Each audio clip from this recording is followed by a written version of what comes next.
நீங்கள் பார்த்து கொண்டு இருப்பது உங்கள் கௌசிக ரிவ்யூ. சரி வாங்க வீடியோக்குள்ள போய் என்ன நடக்க போகுது அப்படின்னு சொல்லிட்டு பார்த்தீங்கன்னா, போட்டினா போட்டி, சாதா போட்டி இல்லைங்க, மிகப்பெரிய ஒரு போட்டி. நம்ம தலைவன் விஜய் இந்த மாதிரி மாறுவார், விஜய்க்கு இந்த மாதிரி ஒரு பழக்கம் வரும்னு சொல்லிட்டு யாருமே எதிர்பார்க்கல.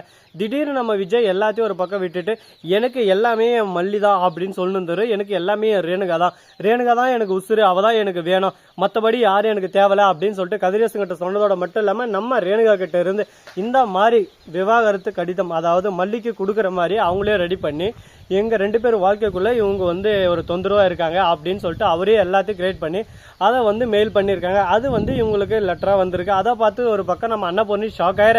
அந்த சமயத்தில் வெண்பா பின்னாடி இருந்து இவங்க படிச்சுனதை பார்க்க அதிர்ச்சியில் ஐயோ எங்க அம்மாவை நான் விட்டு தர மாட்டேன் யாருக்காக அப்படின்னு சொல்லிட்டு கதறி எல்லாம் உடனே பார்க்கணுமே. இந்த பக்கம் நம்ம மல்லி ஒரு பக்கம் பார்க்க, மல்லிக்கு ஒரு பக்கம் ஹார்ட் அட்டாக் வந்த மாதிரி ஒரு பக்கம் ஃபால்ட் ஆயிடுதுன்னா பாத்தீங்களேன். என்னடா பண்ணி வச்சிருக்கீங்க மல்லி இந்த மாதிரி ஒரு பக்கம் கஷ்டப்படுத்துறீங்க. உங்களுக்கு கொஞ்சம் கூட அந்த மானம் வெக்கம் உடுச்சோன்னு எதுவுமே இல்லையாடா, ஏன்டா ஒரு அப்பாவி இந்த மாதிரி பிடிச்சி அடின்னு அடிக்கிறீங்க அப்படின்னு சொல்லிட்டு நாம கேட்டா, அப்படிதான்டா பண்ணுவோம், அப்படிதான் பண்ணுவோம், நாங்க ஒரு விஷயத்துல ஜெயிக்கணும்னா அதுக்காக எந்த அளவுக்கு முடியுமோ அந்த அளவுக்கு எல்லையில இறங்கி அடிக்க ஆரம்பிக்குவோம். அது மட்டும் இல்லாம விஜயே இப்போ வாண்டடா வாய் கொடுத்திருக்காரு.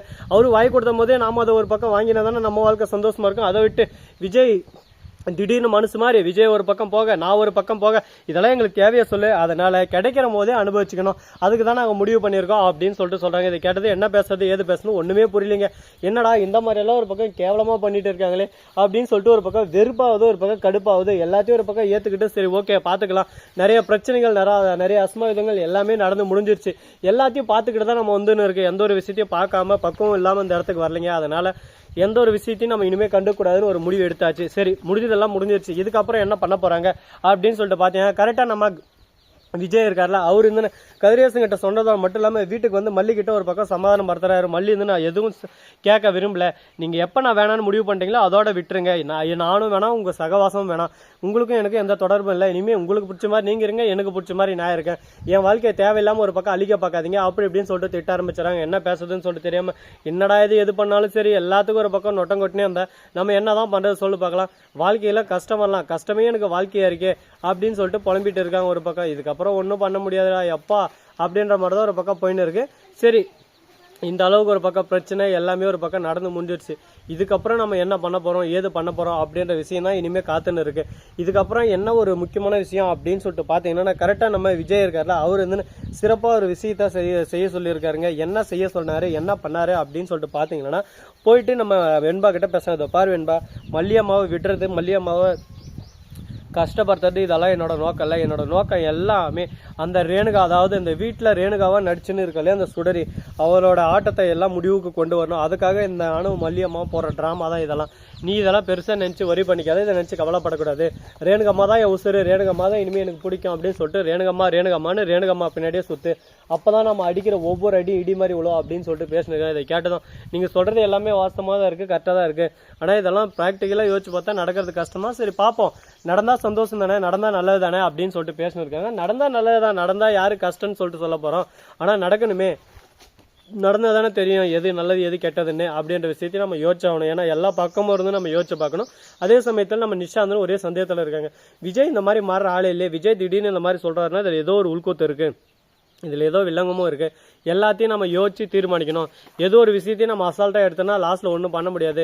யோசிச்சு பார்த்து இந்த பக்கம் தப்பு இருக்கா, அந்த பக்கம் தப்பு இருக்கா, இவங்க தப்பு பண்ணாங்களா, அவங்க தப்பு பண்ணாங்களா, யார் மேல தப்பு இருக்கு அப்படின்ற ஒவ்வொரு விஷயத்தையும் சிந்திச்சு செயல்படணும் அப்படின்னு சொல்லிட்டு ஒரு பிளான்ல இருக்காங்க.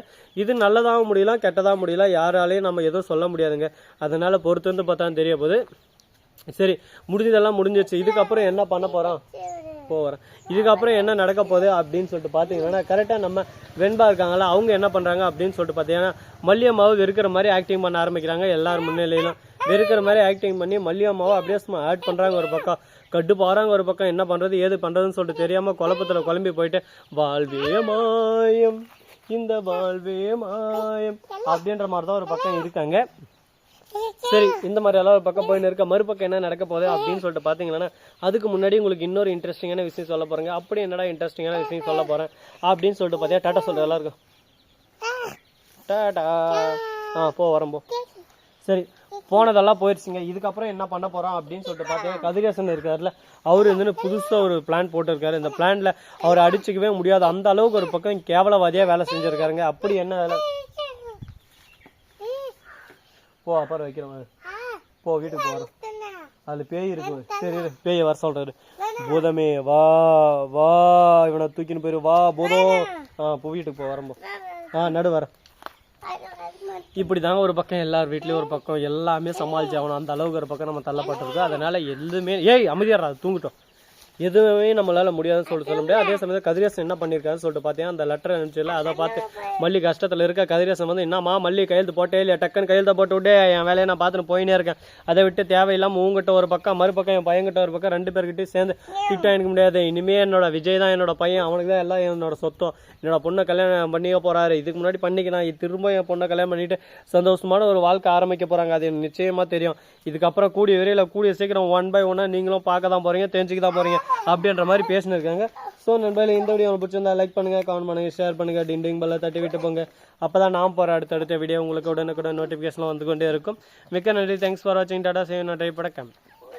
என்னம்மா நடு காலை கழுவில நடு நடு போலாம், நடு அங்கே போலாம், நடு தென்னை மரத்தண்டி போலாம், நடு நடு போலாம், நடு ஏய் நட காலை கல்ல நடு நடு போலாம், நடு இங்கே நின்று அப்படியே எல்லாம் வந்துருமா.